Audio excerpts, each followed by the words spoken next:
we finally reached the end of another month, and this means that it's time to do our monthly wrap-up. Okay, I read 10 books in the month of May. It was quite right this month, to be honest. We have quite a few books that were surprising to me and really interesting books that I read this month, and I'm very happy with it. I wanted to read a bit more than 10 books this month, but I feel like, better 10 than less. You know what I mean? I'm a bit discombobulated today, so bear with me, okay? I'm trying, but I'm a little bit out of it. It's Monday, it's definitely not a fun day, and just a little bit discombobulated today. Anyways, before we get into the video, I would like to ask you please to subscribe, to like the video, to share the video, and or any of the videos that you like. And also don't forget to follow me on other social medias as well. Okay, great, perfect. Now that we got that out of the way, let's go into all the books I read. So I started off the month reading one of my last adult fairy loot books that I had on my list. There's a whole vlog for all of the adult books. I read Alchemy of Secrets. Now this book was quite a surprise to me because we followed this girl, and this is gonna be no spoilers, okay? But we followed this girl, and she is obsessed with the occult, with magic in the real world. She is also obsessed with these LA myths, okay? Of certain things, very specific things. And she has this college class where she learns about these myths. But something happens, it doesn't go very well. And one day she just goes into this store that she thinks is related to this one character from a specific myth that will tell you the exact time that you will die. It's the watchmaker or something like that.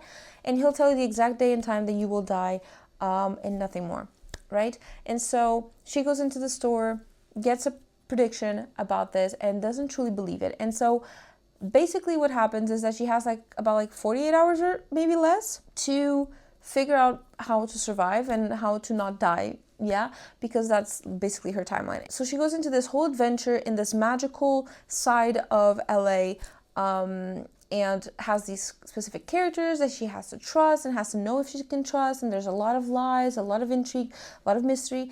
And I feel like this book was very, very interesting. The concept was very interesting, but the character just annoyed the living crap out of me because she was very wishy-washy. And I mentioned this in the vlog, so if you want spoilers, if you don't mind spoilers, the vlog is perfect for that. But she's very wishy-washy. She goes back and forth between characters and who she trusts constantly. She'll tell you she trusts you, and then 5 minutes later does not trust you, and then two hours later she's trusting you again, and back and forth, and it becomes way too much for me. I also feel like there's a lot of secrets and a lot of things that we're only going to maybe piece together maybe in the next book, and I felt like there was a lot of loose ends that I would have liked at least slightly tied. And so it kind of wasn't the best of experiences for me. I was pleasantly surprised by it, and I love the writing because I love this author's writing. I really did, but I feel like there was a lot of things that were a bit of a miss for me. I don't think I'll be reading the second book. I did enjoy the story itself, and I got engrossed into the book, and I think that's why I gave it 4 stars. Even though the main character was annoying me a little bit, and I had a lot of theories that weren't really true, but now I want to know what happens to them. But I feel like it's a very incomplete story without the second book. And so even though the rating is 4 stars right now, I have been considering lowering it to 3.5. I'm still thinking about it, so it might change in the future, but for now that is the rating that I gave it. Okay, next I finished up an ebook.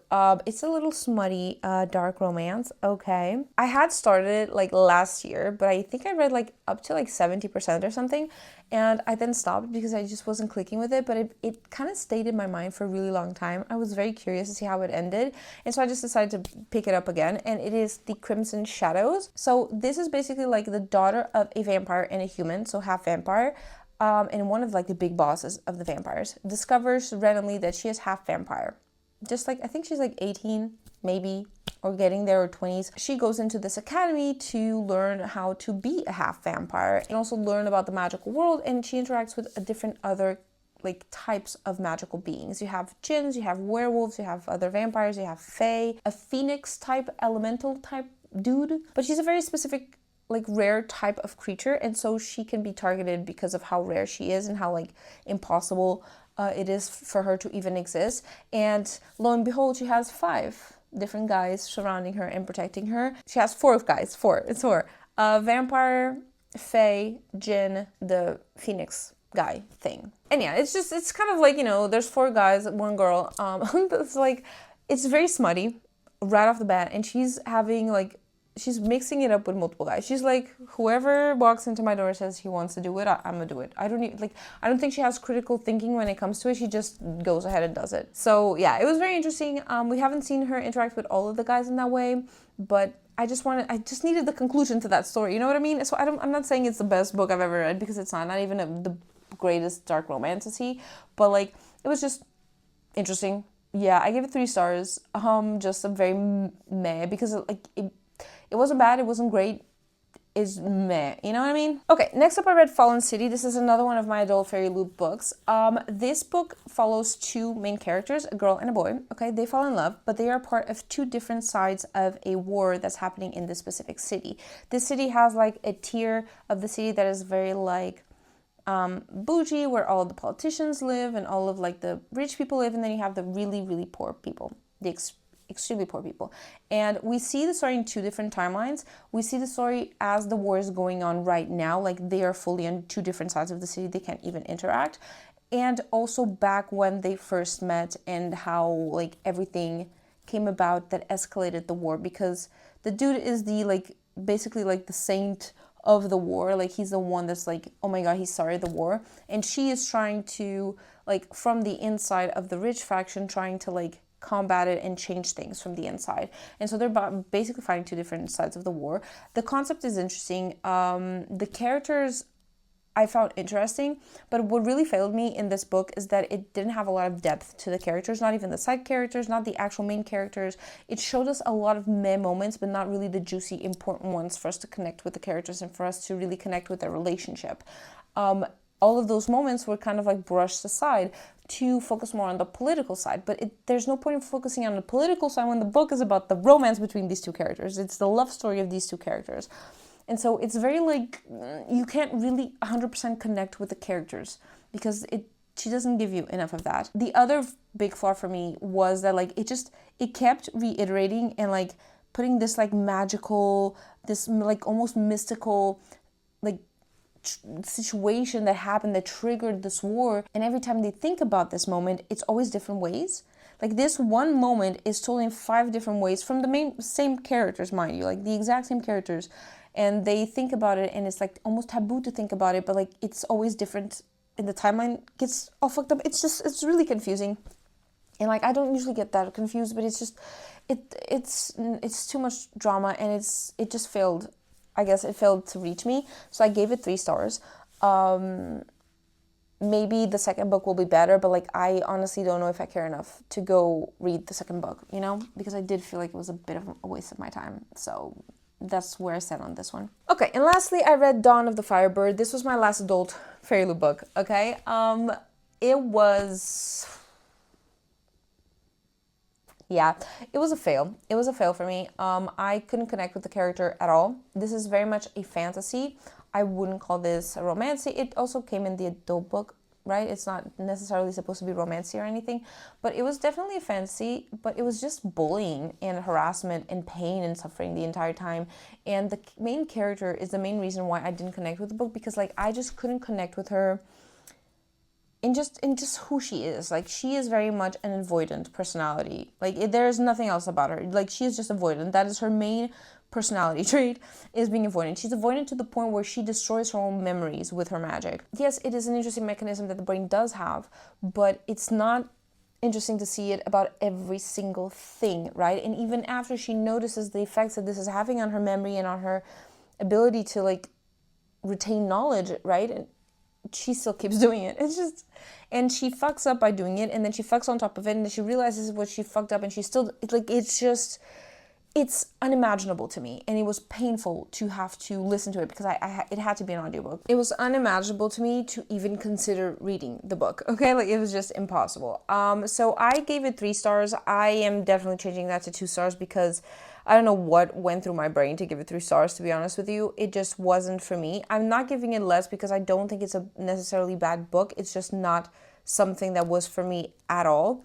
and I just don't think it's bad quality, you know? So I'm giving it 2 stars. To me, it was just not a good book, a good match to me. All the tough books are done, okay? We are done and over with all of the tough ones, all of the bad ones, and thankfully the rest of the month was smooth sailing. It was very good. So let me tell you about it, okay? So after this, I needed a bit of a pick-me-up, so I decided to continue on with the Lights Out series. It has a name, but I don't know the name. And so I went and read Caught Up. Okay, this is book 2. This follows Nico, Ali's cousin, okay, that we see in the first book. It follows Nico and his girlfriend. His girlfriend is like a cam girl, and like she does this whole thing online. It has like a sex house and stuff like that. And he is a mobster, and we basically see them like getting together and like him leaving the mob family, and at least that's what he's trying to do, right? I like the books a lot, and I don't know what this author puts in her books. I don't know what Nevessa puts in her books. It's like drugs, okay? I start the book and next thing I know it's 3 a.m. and I finished it. I can't stop reading. I get glued to the screen and I cannot let go, and I have been struggling so hard to find books that suck me into that point. And so it was so good to just have an author that I knew for sure that whatever book I was reading would suck me in like that. And it was definitely the case for this book, and the other one, because I also read the next one. That being said, I did give this book 4 stars.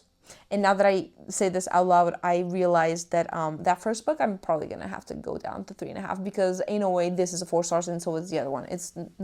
It can't, no. But basically my main issue with this one was because Nico is a mobster. So I expected to see mobster-esque situations. We do not see it. Also, supposedly there's an issue with Nico's father approving of the relationship, yet we don't see any pushback, we don't see any fallout, we don't see any really hard times. There is one moment. That's it. The entire book. And so I felt like their story was very interesting. I really thought that was very, very interesting and I loved it.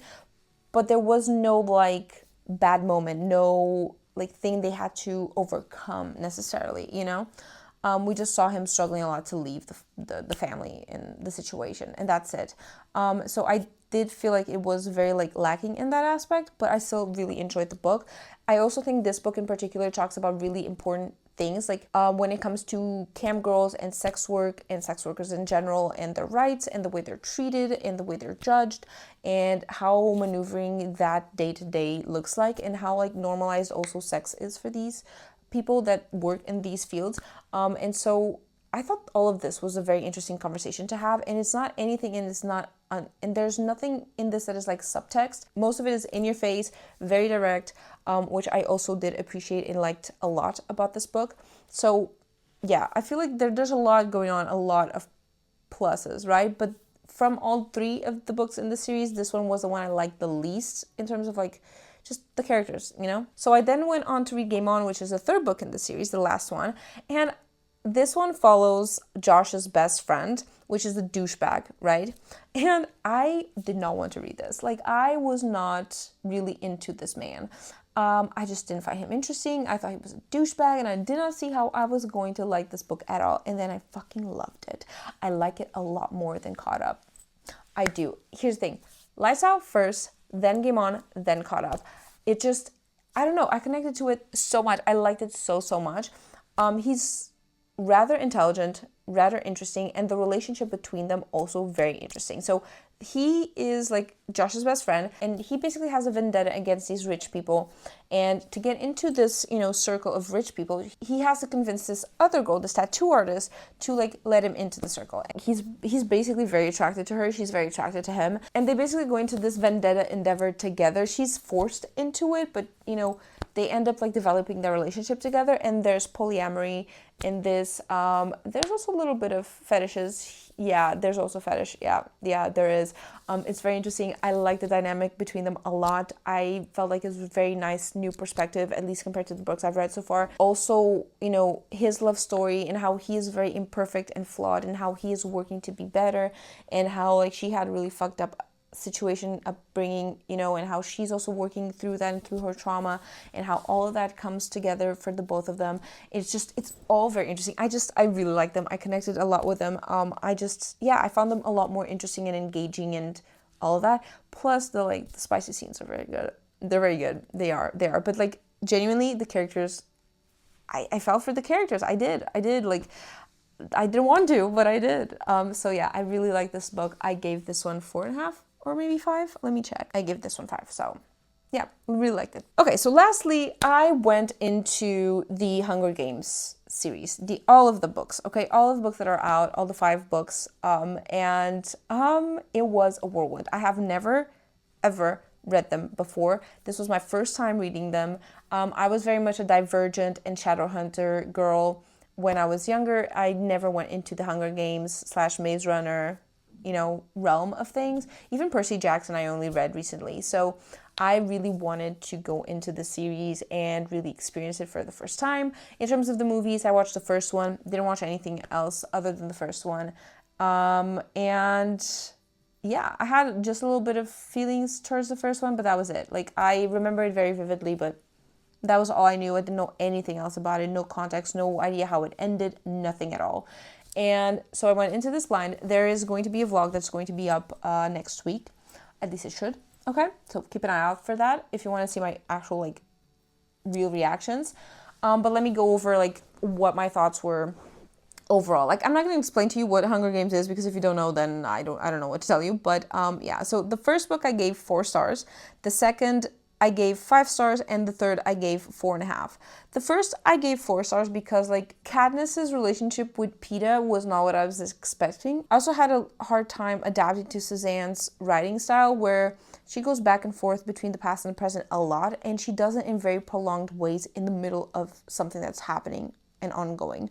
And she does this multiple times. So if she's going from home to the whole selection of the tributes, she does 5 or 6 stops to explain things, I'm exaggerating, but it's about 4 or 5 stops in the way to explain things and explain the importance of certain characters and certain people, and it gets really, really taxing at some point. But it was still a good book. I still really, really enjoyed it. I might change it in the future, but for now I gave it 4 stars.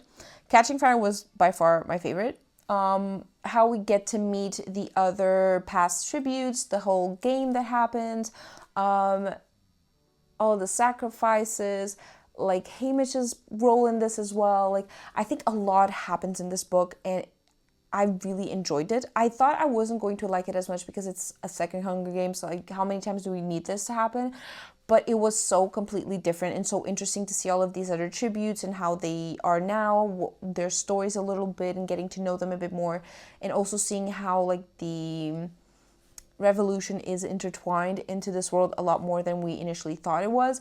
I just really enjoyed all of it. I did enjoy the dynamic between the characters as well. I felt like it was really all of it was really coming together, and I really enjoyed it. It wasn't one of those middle books that are just boring and transitional at all. It was really good. I really liked it, and I felt like these are very small books, mind you, but they are so long. The story is so long, and it feels so long, but they are very small. So really genuinely loved this one. The third one I gave 4.5 because I hated the ending, first of all.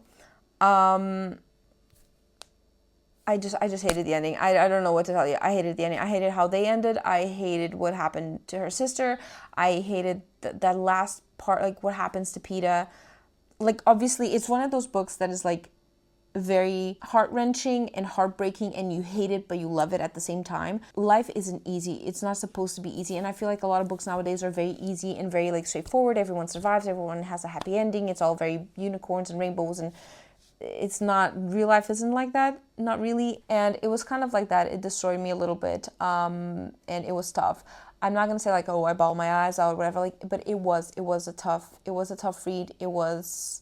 The ending was not what I wanted at all. Next up, I read Snow's book. I read The Ballad of Songbirds and Snakes. I will say this one was tough for me. This one was extremely tough for me. I gave it 3.5 stars, but it took me days. I was reading 1 book a day, basically, and it took me days to be able to go through this book.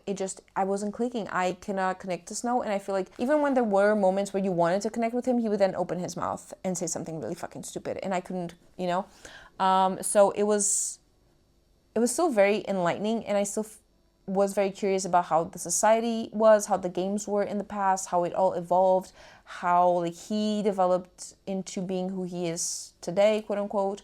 Also the dynamics between him and Lucy and the Covey and all of it. Like, I did find all of it very interesting, but I didn't connect with Snow that much. And so it was really hard for me to read, especially in the beginning. It took me a little while to get into the book. I won't say it was the hardest thing in the world. It wasn't. It wasn't the same as the other ones. So the other ones, I was consuming them like there was no tomorrow. I was reading one book a day, literally consuming this working full time, by the way. I was barely sleeping. But this one took me like 5 days. And because I would read just a smidge every day, I struggled a little bit to connect with him, but I'm so glad I did read it, because when you go into Hamish's book, it's really important to have that context. It's really, really important and really relevant. So afterwards, obviously, I read Sunrise on the Reaping. This is Hamish's book. I gave it 4 stars. I absolutely loved it. I'm still considering if I'm going to give it a little bit more, but I need to think. Okay, I really do need to think. But this book was interesting to see his experience and why he's so traumatized and why he is the mess that he is today. And I have to say that the ending really like tied a lot of things together for me, and it made me cry so much. Not so much, but like I cried a little bit. But it just all came together very nicely at the end. That's, yeah, my highlight. But it was interesting to see his story. It was interesting to see how his games went and what it was about and how they were treated by that point. It's kind of a halfway point between, Snow's story and Katniss's story.